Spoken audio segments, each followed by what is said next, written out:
Welcome back, Pokemon fans. My name is Angel of the Night 091, and today we've got an awesome Pokemon Scarlet and Violet Wi-Fi battle versus none other than the Retronyte himself.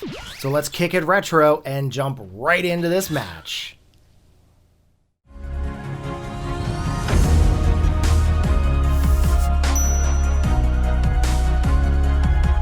Alright guys, here we go. We are getting into this Wi-Fi battle here versus none other than Retronyte. And look at this, guys, we've got a fancy new scoreboard. Hopefully you guys are going to enjoy the scoreboard. I did put quite some work into it to try to modernize it. So let me know what you guys think in the description below.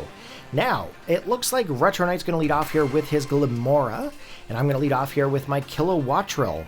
Now, I'm going to just say that these are very new Pokemon names to me. I may pronounce them incorrectly, so please bear with me as we go through the match. So he's going to lead off by setting up some Stealth Rock, some good old entry hazards, and we've gone in for the Tailwind. Now the Tailwind is onto the field, of course, it is going to increase the speed of my party. Now, with the Kilowattrel, of course, with it being a flying and an electric type, whereas Glimmora is a rock type, poison type, there's a couple of options here for me. I can either go in right for the Air Slash. Now, mind you, it's being a rock type, it's probably not that effective. However, we are going to go with the Electro Ball, because we know that right now, Electro Ball is going to be able to do more damage the faster that our Pokemon is. Now, he's going to go in and set up some spikes. And this is typical Retro. Retro is going in to lead up with some setup hazards, and that is definitely how Retro likes to play.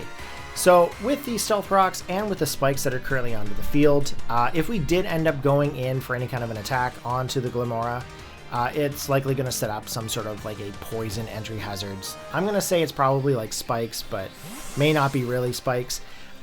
He's going to swap out his Glimmora. He's going to go into his Garganicle? There we go, Garganicle. I did spell it wrong in the scoreboard, so I apologize there. So Garganicle is onto the field. This thing is bulky, guys. Like, this thing has some crazy special defensive values. Probably an interesting Pokemon to have onto your party, especially if you're looking for that specialty defensive poke. I decided to stay in with the Kilowattrel because, I mean, quite frankly, one Electro Ball did that. I should be able to get a decent amount of damage off onto it again. However, he's going to swap out. He's going to go into his Arboliva. And his Arboliva, of course, is a Grass-type Pokemon. So it takes that Energy Ball like there is no tomorrow.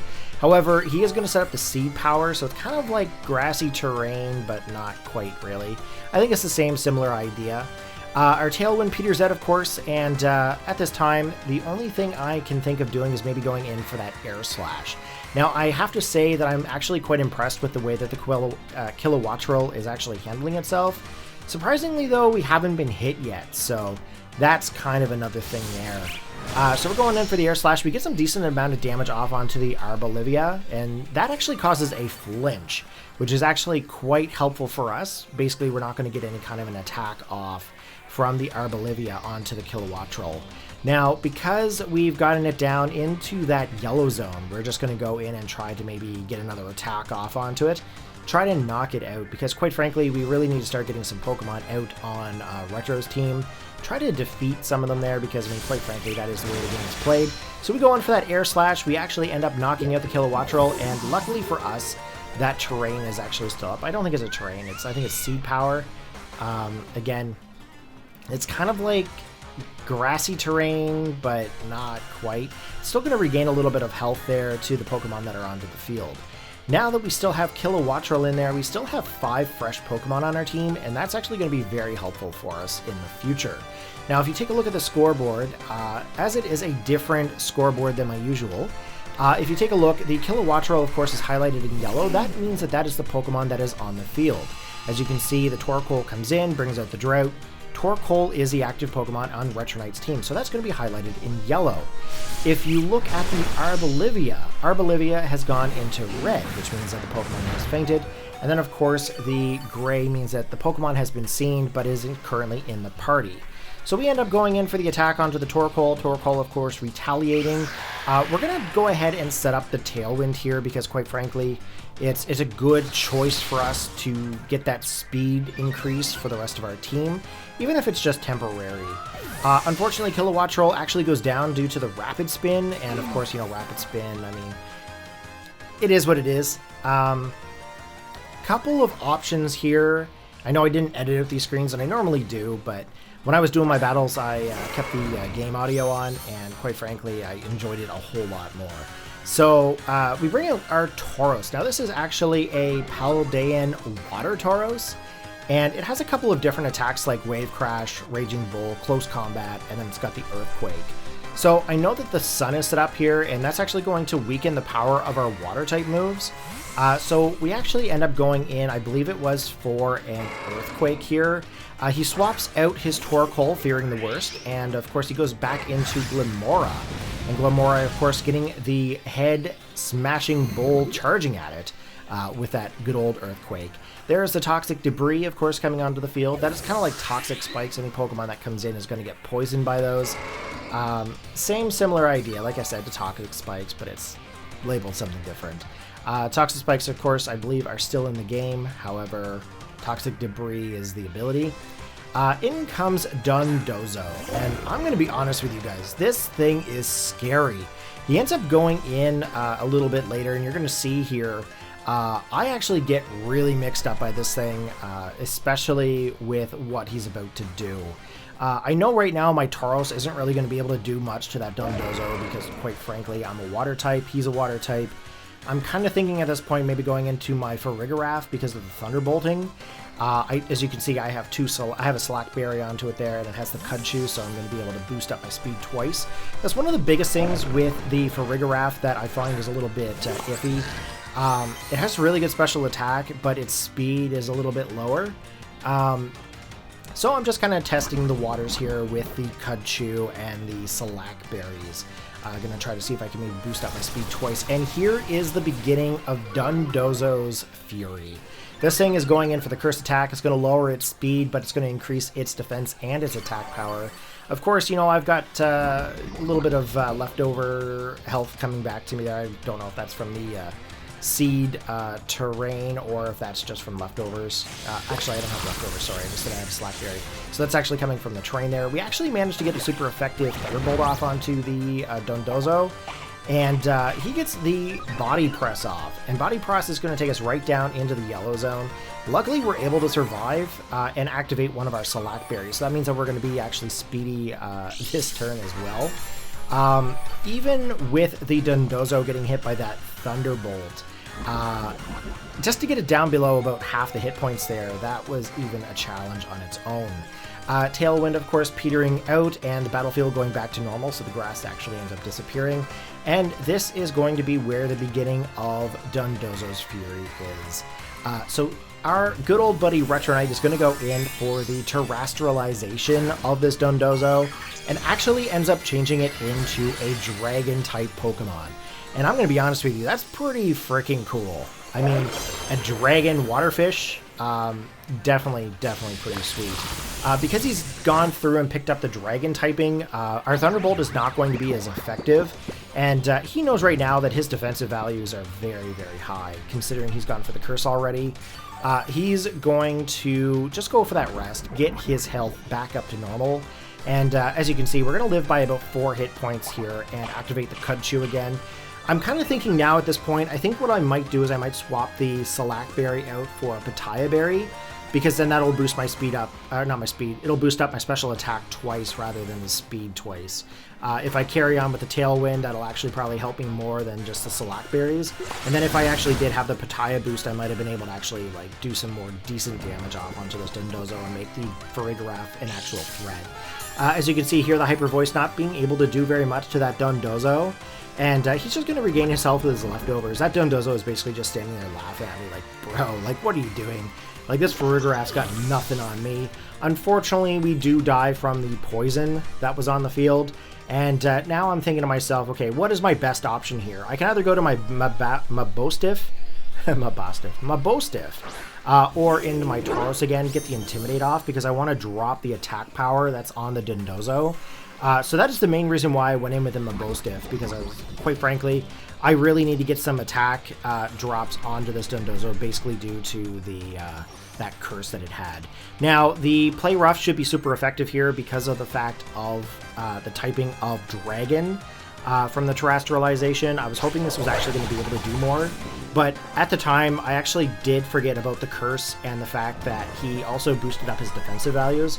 So right now I know that this not this Dondozo, but this Bostiff is actually going to be in for a world of hurt.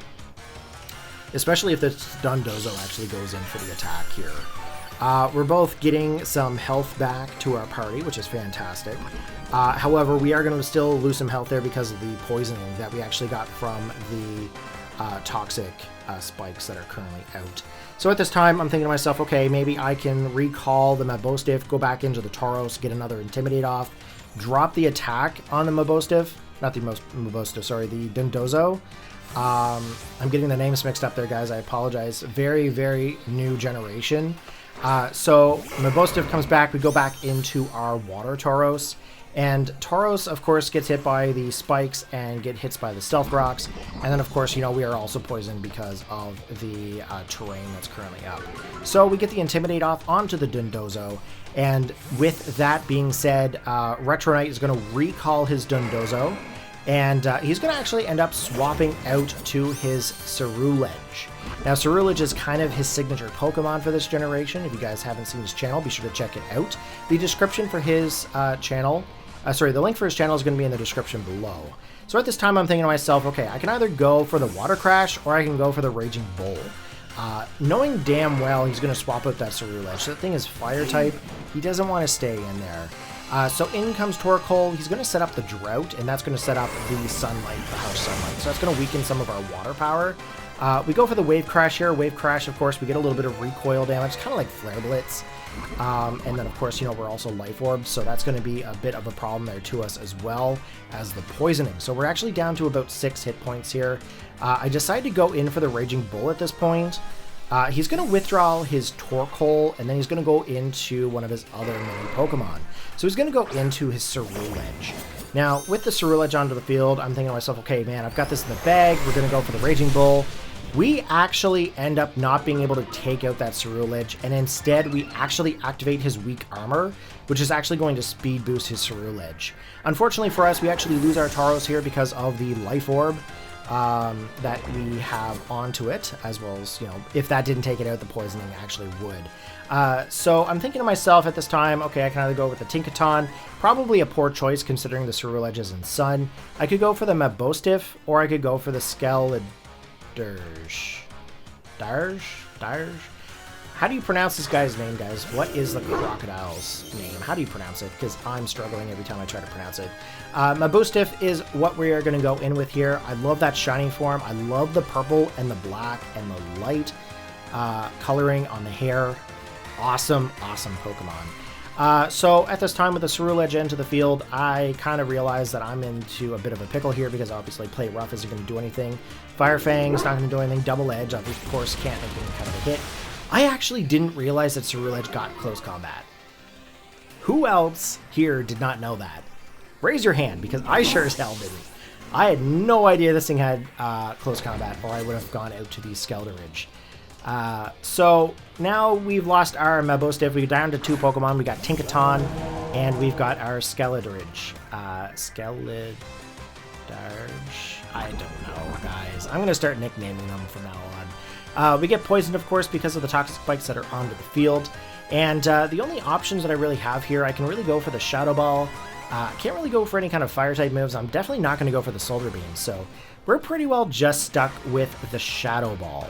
Now, we are going to go through, and I'm thinking I'm Terrestrializing here, if I didn't see that already. It's either between one or the other. I'm really debating here in this match. I could have gone for the Terrestrialization on either side. I could have gone for the Tinkaton, I could have gone for the Crocodile. At this point, I don't think it really mattered which one I went to. However, I know that right now, this Pokemon that I'm using has some really good defensive values. It's a bold Pokemon. So we're going to go in for that Shadow Ball. We're going to take whatever hit he has, which is fantastic. We survived. We're going to lose a little bit of health here, of course, because of the poisoning, and that's just going to be that. The next Pokemon that's going to come out onto his side, I'm really kind of debating here. I was kind of thinking he was going to come back in with his DONDOZO, but I think he might go into his Garganacl. This Pokemon is insane. I did not know that this Pokemon has this crazy special defensive values. Like, first of all, look, we're in harsh sunlight. We're going to go for the solar beam here with our Crocodile, and that's going to be a direct hit onto the Garganacl. However, it lives. How it lives, I have no idea. This thing must be like big max special defense or something. I honestly didn't look at any of the stats of these Pokemon before I made any of these teams. I just basically pick and chose what my favorites are and threw them together. We're going to get hurt by the poisoning here. He went for the recover. He's able to regain his health back, which is actually pretty cool for that kind of a Pokemon. Normally you don't see a rock type with that crazy special defensive values. We're going to go in for the Will-O-Wisp here, and of course this is where I didn't realize that Purifying Salt actually stops you from status inflicting this thing. He goes for the Salt attack onto us. He ends up knocking out my Skeletorridge. And unfortunately for us, we're down to our last Pokemon, which is actually a Tinkaton. Now, his Garganacl actually goes in and gets more of its health back, which is good for him. That thing is just bulky as all can be. I'm going to go in with a Tinkaton here now. And of course, you know, I'm a Steel Fairy type. I'm thinking to myself, you know, I'm going to go for the Gigaton Hammer. We're just going to knock this thing out. Of course, we've got Mold Breaker. We get hit by a bit of spikes and I believe rocks at the same time. Before I decided to go for the Gigaton Hammer here, I actually went for the Fake Out because with the Fake Out, it kind of gives me an extra moment to kind of put my thoughts together before I actually go in for the big main attack. The Gigaton Hammer, of course, you could only use it once in a row. So you can only use it one time, then you have to choose something else the second turn, and then so on and so forth. So I was really hoping here that the Gigaton Hammer would actually knock him out. He lives. This thing's got, like, the most insane defensive values I've ever seen. So he gets his recover back, Sunlight has faded, and this is where we're at. Can't go for the Gigaton Hammer here again because, quite frankly, it locks us into only using it once in a row. So that is going to be a bit of a problem here because all we have left is Ice Hammer and Play Rough. We can't go for the Fake Out again because that only works the first turn. As you can see, Ice Hammer doesn't really do anything, and at the time of using Ice Hammer, I didn't realize it would lower my speed. So I'm a little bit into a pickle here because if I can't take out his Garganacl, I don't know if I'm going to be able to take out that DONDOZO. That thing is insane. So as you can see, we're getting a little bit of leftovers here. We're getting hit by some salt. The Salt Cure does do some damage every turn, and that's going to be that. So we're going to go in for the Gigaton Hammer. He's going to withdraw his Garganacl. He's going to go into the Torkoal to set up the sun again. I mean, I think he's just trying to fodder off the Torkoal because he doesn't want to get hit by the Gigaton Hammer. But that's going to be the play there. We knock out the Torkoal, and then he has 2 Pokemon remaining. Now, if you guys are enjoying this team here today, I'm just going to let you know I'm going to make a rental team code. I'm going to set up a second video. I'm going to link it in the description when that goes live. I will tweet about it as well. So you guys can use this team as a rental team if you wish. There are no duplicate items on this team, so if you wanted to do just standard Wi-Fi against randos online, you can definitely do so. That's one of the biggest issues with a lot of the rental codes out there today. They're using duplicate items, and if you don't have people to battle, you can't use them in online play because you don't have duplicate items. That is an item clause. So the DONDOZO, of course, goes in for the attack here. He gets a little bit of his leftovers. We barely hold on. And then there's that Salt Cure. So good game, Retro. Thank you very much for the battle.